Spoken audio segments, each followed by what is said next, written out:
Hello and welcome to the TankSpot Bastion of Twilight Raid Guide. My name is Valiona, and in this video I'll show you all you have to know about the Valiona and Theralion encounter, the second fight in this new raid instance. We completed this encounter with 1 tank, 3 healers, and 6 DPS, but similar raid configurations may work just as well.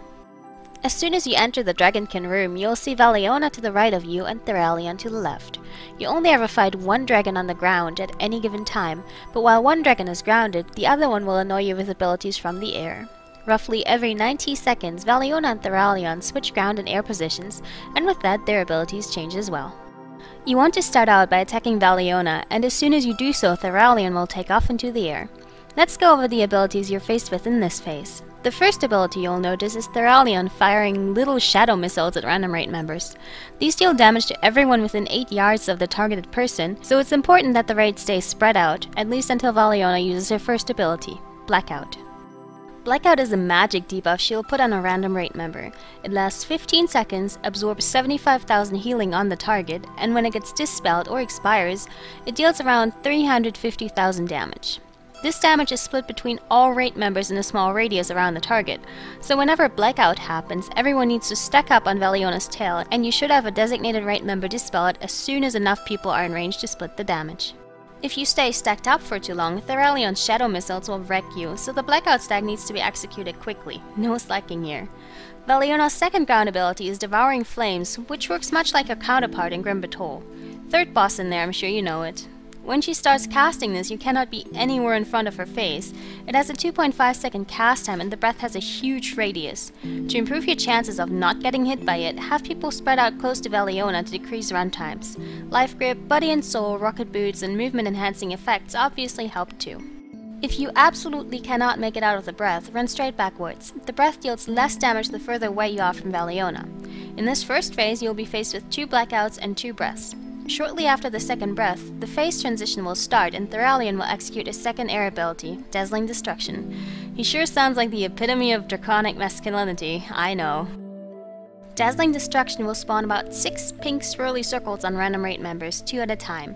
After a short amount of time, a missile will hit the middle of the swirling circles, and should anyone get hit by them, they will find themselves in the Twilight Zone. This is a phased area away from the encounter. You shouldn't ever be down here unless you're trying to do an achievement, but if you find yourself in the Twilight Zone by accident, avoid the small pink balls on the ground and quickly navigate your way towards a slightly bigger pink clickable portal. If you click it without hitting any of the balls, you should make it back to your raid without dying. Once Theralion finishes dazzling your raid with his destruction, he'll land and you'll now have to face him directly, while Valiona will hover in the air. In this phase, you should split your raid into 2 different groups, a ranged and a melee group. This is to counter the first of Valiona's flight abilities, Twilight Meteorite. This puts a purple arrow on a random raid member, and 3 seconds afterwards it'll deal about 150,000 damage split between raid members within 8 yards of the originally targeted person. If you make sure to be stacked, it's easily healed through. Theralion's first ground ability is Fabulous Flames. Did I mention his incredible masculinity? Fabulous Flames will put a purple void zone at the feet of a randomly targeted raid member. Typically, this is directed at your ranged pile, so as soon as you catch Theralion and turn around to look at you, start moving. You should have a designated direction your ranged pile moves into for Fabulous Flames, as getting split up could mean a death if Twilight Meteorite is going out at the same time. His second ground ability is Engulfing Magic. This is also usually directed at a random ranged member. The person that receives Engulfing Magic will do twice the damage or healing they usually do for 20 seconds, but they will also deal damage equal to their DPS or healing to everyone around them. As soon as the debuff goes out, the targeted person has to run out of their raid pile and cast from afar, but make sure they don't run into the same direction that the ranged pile moves into to drop their Fabulous Flames. If unavoidable, cease casting, and when all dots and hots are ticked off, rejoin the ranged pile. There's a frame rate issue with Engulfing Magic. It procs every time a damage or healing spell of the targeted person procs, so for dot and hot classes this is multiple times per second. That can easily kill their frame rate, so we had Resto Druids stand out of the raid for the entire phase 2 to avoid them not being able to move out in time. The last ability you'll encounter in phase 2 is Valiona's Deep Breath. If you were an avid raider during Sunwell times, you're probably quite familiar with the mechanic, as it works just like Felmist's Fog of Corruption. Valiona will do an RPL and will slowly cover a random third of the room in purple flames. She'll do this 3 times in succession, and anyone getting caught in the fire will enter the Twilight Zone. If you get caught, same concept. Avoid the pink balls, find pink portal. Ideally though, the raid should stand towards the middle of the room during this phase so they can easily adjust their position to either side and don't get caught in the flames at all. Having someone called on vent where the flames are going also helps for the visually challenged and easily distracted. Her deep breath happens about 2 minutes into phase 2 and marks the phase change. Afterwards, you will once more be faced with Valiona's ground phase. This cycle repeats with one small difference. On Valiona's second ground phase, she'll consistently get off 3 blackouts instead of 2. The third blackout will happen during Dazzling Destruction. That's the pink swirly things on the ground that teleport you to the Twilight Zone. So your raid needs to be ready to gather up in one spot during that time, and ideally not in a Dazzling Destruction. That about covers the Valiona and Theralion encounter. I've attached footage of the whole fight so you can see how we dealt with the various mechanics in detail. Good luck and have fun! As you can see, we're just pulling here, starting out with the Valiona phase. As per usual, we have 2 light welds down. One's right next to the melee, the other one's a little bit in the back because that's where the people run that don't see her flames in time, they just run backwards. So having a light well there is good because they'll probably need it if they can't get out of the flame. First flames is coming up here. First blackout just happened. As you can see, the rate's kind of down a little in health. We're still catching up, so it's good that nobody's standing in the fire. Every extra damage is a strain on your healers, and this is a very AoE healing intensive fight. So the second blackout is coming up here somewhat soon. Theralion is consistently throwing his blue balls at people every few seconds, which has also increased damage, so do make sure to spread out for that. As I said, any extra damage is bad. Should take my own advice here since I'm too close to melee, but anyway, this is the second blackout, already dispelled. You see the rates dipping real low here, so we're just busy healing everybody back up. Light welds are good for you. Everybody knows that by now, I think. There's a second breath. Now we had 2 blackouts, 2 breaths at this point, so phase change is coming up soon here. We're moving out here for the phase change. We're actually moving out a bit too far, too early. We shouldn't move out at all until it actually happens and the swirly things start appearing. But that's a lesson we learned later on at this point. This was the first week of release in a 10-min, so yeah. Anyway, we're avoiding the swirly things. Once they are down, we all group up into 2 groups. We have the melee pile and we have the ranged pile.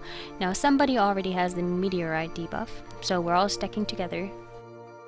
First Fabulous Flames just happened. We figured out we want to stick really close to the first Void Zone so we have enough room to move to, because the Void Zone's actually active for a long time. Now I just got Engulfing Magic. That's gonna happen quite a bit during this fight. It does hurt my frame rates a lot in 25 mans. First time I got in 25 man, I actually lagged out for over a minute, which wasn't good at all. I think I made out of the raid, but still, it's not something you want to happen, so we have our Restorator stand outside. Now, second meteorite went down. I got the Fabulous Flames in the back there, so that's good because we can be closer to the other Void Zones, which we're not taking much advantage of here, but we should. No, another one's out. I'm gonna get Engulfing Magic again here. Yep, so I'm moving out of the raid. As you can see, I'm trying not to be in their way as best as I can because they're gonna move to their left. So I want to be at their back so they don't run into me with my debuff up. I still like to cast during it because it's a great healing increase.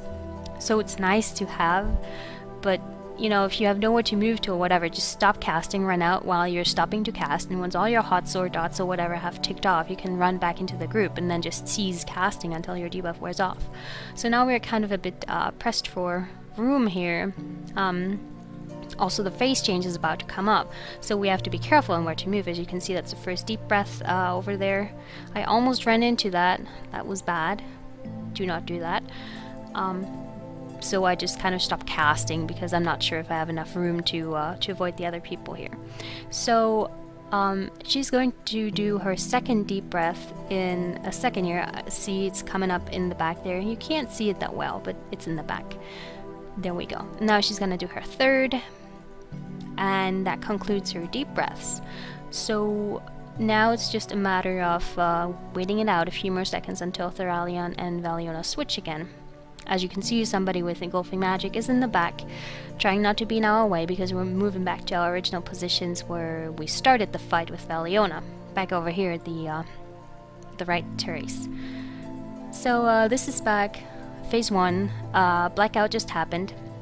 We're all running in to get dispelled, and then we're moving back out as best as we can, and that's pretty much how it repeats. As you can see, another breath thingy is coming up there.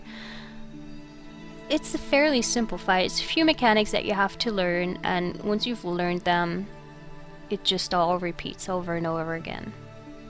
It's a lot of healing though, as I mentioned, so you do want strong healers. Try to not make it any harder on them than it already is, so don't stand and stuff you can avoid. Don't be in the middle for blackout too long, etc.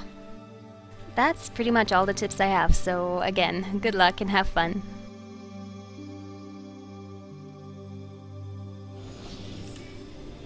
Flames coming.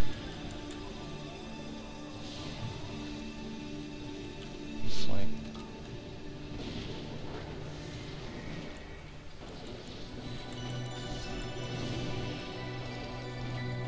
Might actually transition, but that's it. Yeah, just switch onto the other one as soon as possible and kill her before she even hits the ground. Still moving.